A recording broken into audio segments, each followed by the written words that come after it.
వెదబెట్టే పద్ధతిలో కలుపు నివారణ. వెదబెట్టే పద్ధతిలో కలుపు యాజమాన్యం చాలా కీలకం.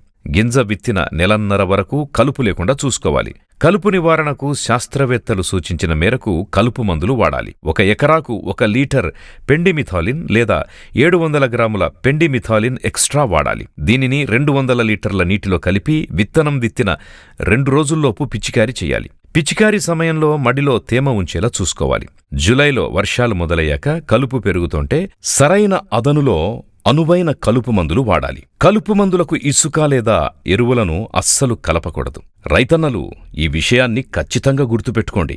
విత్తనం విత్తిన 15 నుంచి 20 రోజులకు పొలంలో కలుపును మరోమారు పరిశీలించాలి. కలుపు తీవ్రతను బట్టి కలుపు మందును మార్చాలి. కలుపు ఇబ్బడి ముబ్బడిగా ఉంటే ఎకరానికి బిస్ పైరిబాక్ సోడియం 100 నుంచి 120 మిల్లీలీటర్లు లేదా పెనాక్సిలం సైహలోఫాస్ బి బ్యూటైల్ కలిపి ఉన్న మందును 800 మిల్లీలీటర్లను వినియోగించుకోవచ్చు. వీటిని 200 లీటర్ల నీటిలో కలిపి పిచికారీ చేయాలి.